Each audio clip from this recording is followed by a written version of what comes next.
Podcast Cakep. Jumpa lagi dengan Podcast Cakep Polbangtan Medan. Nah, dalam rangka kegiatan Gebiar Kopi Polbangtan Medan tahun 2026, ya, ini juga dalam rangka rangkaian kegiatan Dies Natalis Polbangtan Medan yang ke-8 tahun, ya, sudah hadir ini bersama dengan kita, ya, agripreneur, ya. Kalau kita sebut juga kalau yang trennya sekarang coffeepreneur gitu ya. Yang diundang langsung ini ya alumni dari Polbangtan Medan, dulunya dari program studi penyuluhan perkebunan presisi ya, jurusan perkebunan. Oke, ini ada kita undang di sini narasumbernya Bang Yuda. Boleh kenalan dulu Bang Yuda. Bu, makasih ya Bu. Perkenalkan, nama saya Yuda Pranata. Di hari ini saya datang ke Polbangtan Medan itu karena mengikuti kegiatan Gebiar Kopi. Alhamdulillahnya memang di situ usaha saya Bu, memang membangun usaha di bisnis kopi begitu Bu. Oke, ya, sebagai pengusaha kopi ya atau coffeepreneur ya. Nah, ini boleh cerita ini ya Bang Yuda. Ini produk ya, ya, produknya langsung dari kebun sendiri juga ya. Ini produk saya dari kebun sendiri dan juga saya pengumpul dari petani. Oke, jadi petaninya mengumpulkan berupa gabah kah, cherry atau apa? Petani di daerah saya itu mengumpulkan cherry sama saya, bahkan ada juga yang ngasih green bean juga, dan ada juga yang gabah juga Bu. Hampir jadi semua yang berkaitan dengan kopi ditampung ya. Oke, keren. Ini, nah, kita lupa tadi ini Bang Yuda ini adalah anak petani kopi dari Gayo ya, Aceh ya, benar meriah tentunya. Ini boleh dong, apa ini artinya? Ini labelnya Kupinte. Kupinte Kopi Gayo. Ya, gimana Bang Yuda? Kupinte itu menggunakan bahasa Gayo Bu. Apa artinya ini? Artinya itu kopi kita. Kenapa Yuda menggunakan bahasa Gayo? Karena Yuda ingin mengangkat Bu, mengangkat budaya Yuda, mengangkat kopi Yuda, ya dengan produk Yuda seperti itu Bu. Oke. Dan satu lagi Yuda lihat kayak dengar kata Kupinte itu kayak menurut Yuda kayak enak aja didengarkan, Kupinte gitu. Logatnya kalau Gayo gimana? Kupinte gitu bacanya gimana? Kupinte. Kupinte gitu. Yeah. Kopi kita. Kopi kita. Gitu ya. Mau ngopi dong? Kupinte. Oke, keren. Tapi udah ada slogannya belum nih ya? Kupinte, kopi Gayo gitu kali ya? Iya. Gini Bu, karena kenapa udah bilang Kupinte itu ada kalau kita bicara di mana kopi kita gitu kan? Isi Kupinte. Oh, gitu. Nong merayo gitu kan. Saya mau dong katanya. Oke. Makanya kalau di bahasa dan di pendengaran orang Gayo itu kayak enak didengar Bu. Dan kayak sopan dan masuk telinga gitu. Oke, keren. Nah, boleh cerita dulu ini kenapa kepengen buka usaha kopi Bang Yuda? Karena Yuda lihat di daerah Yuda Bu. Karena kan memang penghasil kopi terbesar lah, salah satunya di Indonesia Bu. Orang tua petani kopi ya? Orang tua petani dan pengusaha kopi juga. Oke. Jadinya Yuda kayak mengikuti jejak orang tua juga seperti itu dan lebih mengembangkannya. Karena kan orang tua Yuda dulu cuma beli kopi dari orang kebun, proses sampai ke gabah, jual lagi langsung sama tuki. Kalau Yuda ya lebih berkembang lah sedikit, walaupun tidak banyak, tapi sampai adalah perubahannya ya. Sudah sampai ke hilir dari ini dulu. Ini ada yang green bean, ada yang udah roasting, kemudian ini bubuk ya? Iya, itu Oke, ada juga yang udah diseduh gini Kak? Yang udah jual diseduh. langsung diminum sama pelanggannya gitu? Kalau itu belum ada Yuda. Oh belum, jadi masih sampai ke sini ya? Masih sampai ke tahap bubuk. Tapi kalau misalnya produsen konsumen ya, konsumen itu pengen nyobain gitu, kita menyediakan nggak? Coba diseduh dulu dong, Kupinte gitu, ada nggak? Tempat workshopnya gitu? Kalau untuk tempat workshop belum ada. Tapi jika ada tamu-tamu saya datang ke rumah, saya sediakan Bu. Inilah kopi hasil olahan saya. Ini kayaknya perlu juga datang ke rumahnya. Di mana ini rumahnya Bang Yuda ini? Datang aja Bu, rumah saya terbuka 24 jam. Kami ada di Bener Meriah. Di mana di Bener Meriah? Tepatnya di Simpang Balek, Kecamatan. Tempatnya di Kampung Blangkucak, Kecamatan Wih Besam, Kabupaten Bener Meriah. Oke, bicara soal Bener Meriah, ini gimana ini perkembangan atau dinamika bisnis kopinya kemarin? Kan sempat ada bencana ya, bencana alam kemarin. Gimana kopinya? ikut terdampak juga nggak? Terdampak, sangat terdampak Bu. Oke. Itu terdampaknya bagi kami yang pelaku usaha. Seperti saya, barang itu susah keluar, susah laku. Karena kan akses internet hilang, Iya, nggak ada lampu jaringan mati, komunikasi ya, listrik. jalan putus, jembatan hampir semua putus di sana bukan?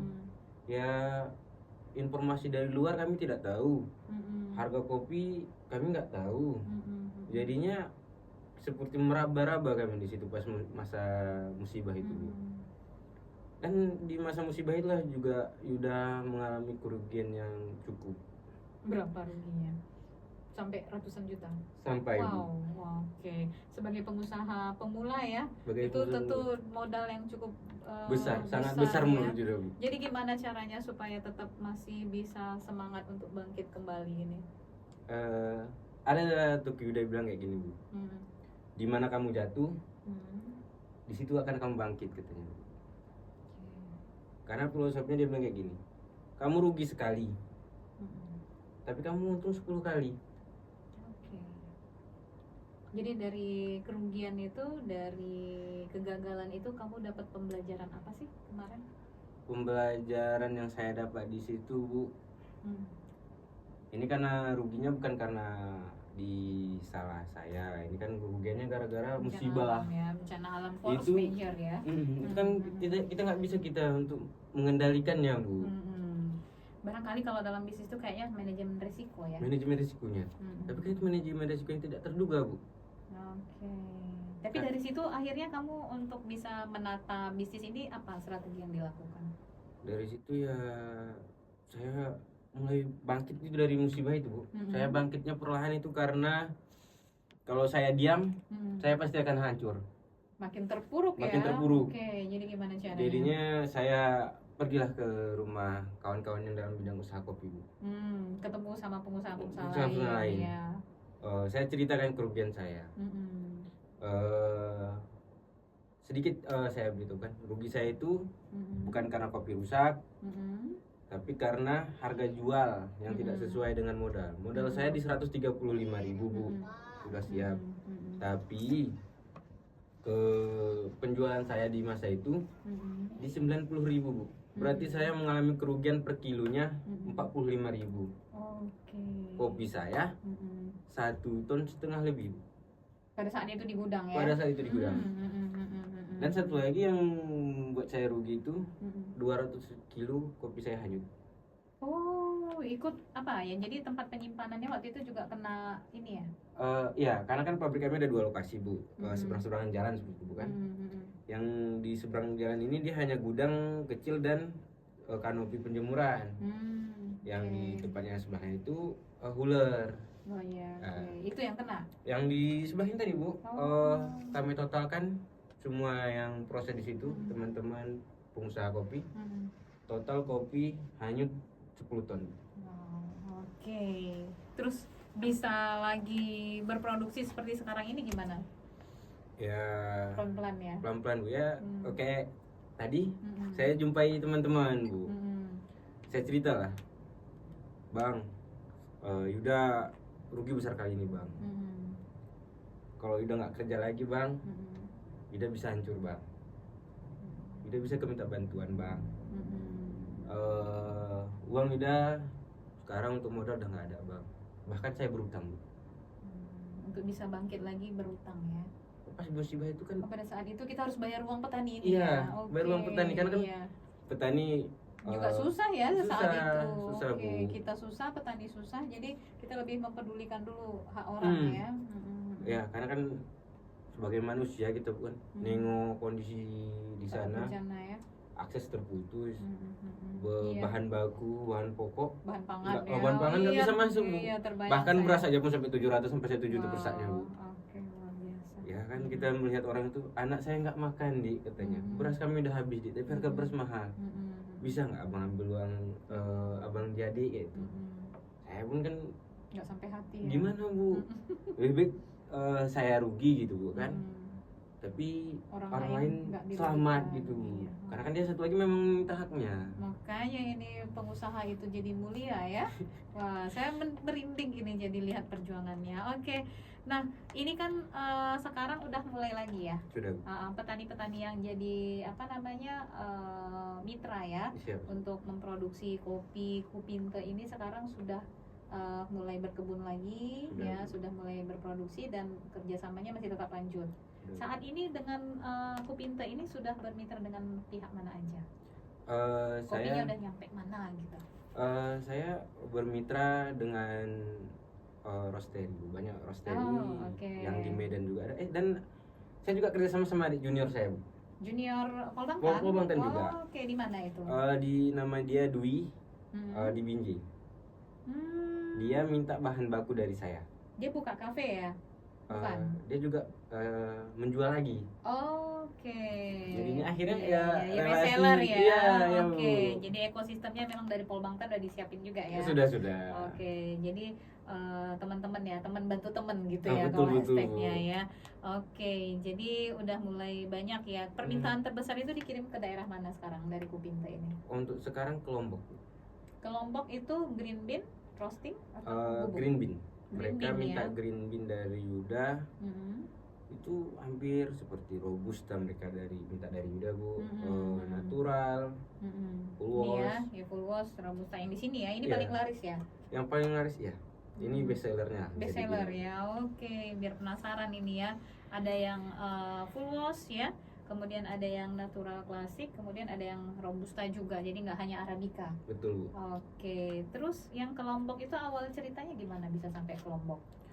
Apakah orang Gayonya yang di Lombok atau orang Lomboknya yang ke Gayo atau bagaimana? Atau online kemarin itu ketemunya? Itu ketemunya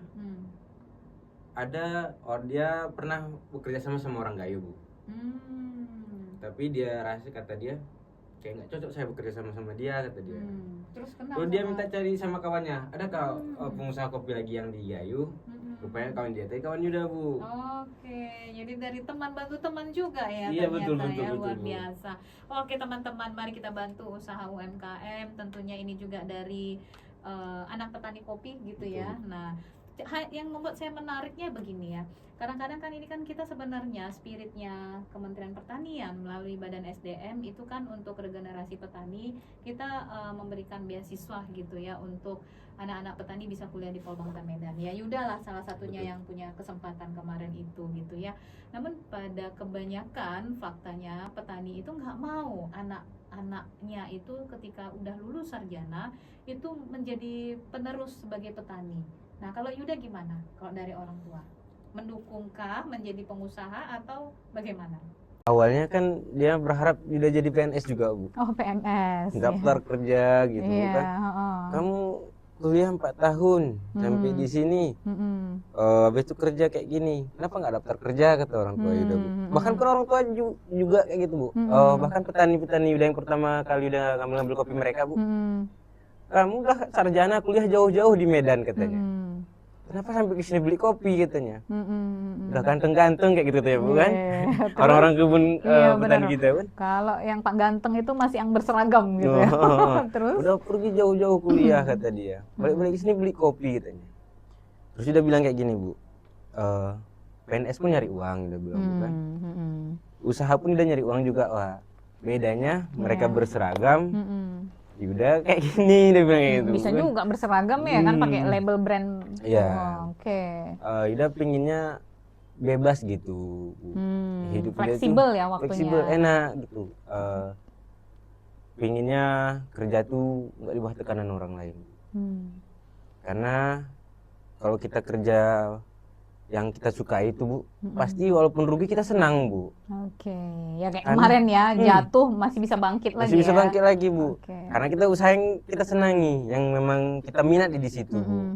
Tapi kalau misalnya yang kayak dipaksa begitu, udah mungkin kalau misalnya jatuh nggak akan bisa lagi bangkit dari situ.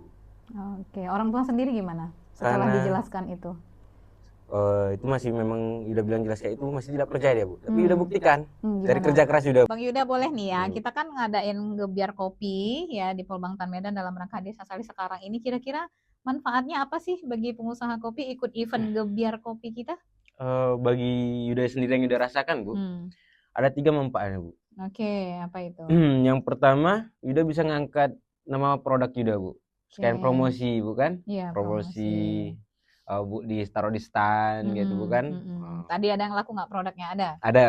Oke, promosi gratis dong ya? Promosi gratis ini, Bu. Oke, keren. Lalu Yuda dapat relasi, Bu. Oke, jadi tadi ketemu orang-orang baru gitu? Ketemu orang baru seperti dari Sabas Kopi. Lalu dari beberapa pelaku usaha kopi juga saya udah bertemu, tukar-tukaran kontak gitu, bukan? Siapa tahu kedepannya bisa menjalin hubungan kerjasama. Untuk kolaborasi bisnis ya. Iya. Lalu Yuda juga dapat termotivasi dari podcast yang dilakukan di acara Gebyar Kopi tadi, Bu. Kayak mana cara talk show tadi, kayak mana caranya kerja di era digital ini, gitu kan? Alhamdulillah kayak itulah yang Yuda rasakan manfaatnya, Bu. Oke, jadi tentunya ini berdampak positif ya bagi para coffeepreneur dengan mengikuti kegiatan Gebyar Kopi. Oke, boleh nih Bang Yuda pesannya bagi mahasiswa Polbangtan ya selaku junior-juniornya ataupun generasi muda di luar sana, kira-kira bagaimana supaya ke depan itu juga yang terpikir itu adalah untuk bisa menjadi pengusaha. Menurut Yuda, Bu, kita tahu dulu apa yang berpotensi kita lakukan usaha di daerah kita.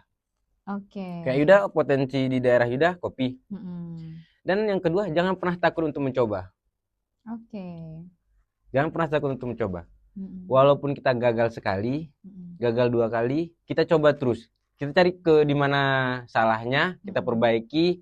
Kalau udah kita perbaiki, pasti kita dapat hasilnya. Belajar seperti itu, bukan? Sehingga kita tahu dan kita merasakan hasil dari usaha kita itu kayak mana. Kalau kita memang teguh dan kita memang konsisten dalam usaha, pasti ada hasil yang baik. Oke, keren. Jadi sesuatu hal itu harus kita coba ya. Biar kita tahu, bahkan kesempatan di luar sana kita nggak tahu itu bakal memperoleh sesuatu yang luar biasa ya. Kayak tadi itu sempat harus jual mobil dari hasil usahanya, mobil pertamanya ya, tapi ternyata Allah ganti gitu ya. Iya, Bu. Dengan waktu yang lebih singkat lagi, wah luar biasa ini. Bahkan bisa bangun fondasi rumah gitu. Keren Bang Yuda ya. Boleh nih terakhir ya Bang Yuda, apa nih harapan ke depannya dalam pelaku usaha nih, pebisnis kopi gitu.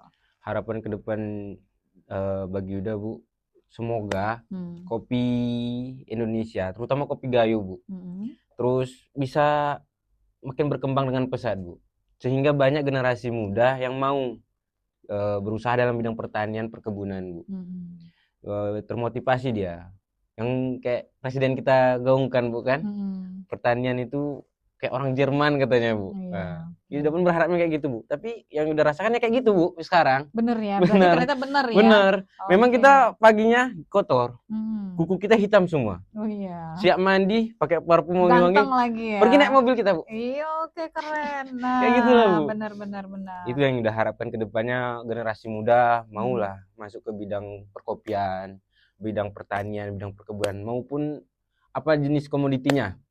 Karena kan kita tahu komunitas daerah kita tahu kemana hilirnya, cari relasi yang banyak, lalu kembangkanlah usaha itu. Oke, berarti sektor pertanian ini menjadi bisnis yang paling menjanjikan ya? Paling menjanjikan untuk zaman sekarang. Oke, terutama bisnis kopi dong. Kopi. Luar biasa. Baik, terima kasih ya Bang Yuda sudah hadir di podcast Cakep Polbangtan Medan. Boleh ya sebagai penutup, nanti podcast Cakep Polbangtan Medan ya, nanti cukup dibilang inspiratif dan informatif dan inspiratif. Gitu ya. Informatif dan inspiratif. Siap. Oke, keren. Baik Sobat Cakep semua, terima kasih ya podcast Cakep luar biasa, tentunya mudah-mudahan bisa memberikan motivasi, inspirasi untuk bisa menjadi pengusaha Indonesia yang terdepan, tentunya memajukan sektor pertanian. Nah, podcast Cakep undur diri dulu ya. Sekali lagi kita tutup dengan podcast Cakep Polbangtan Medan, informatif dan inspiratif. Horas.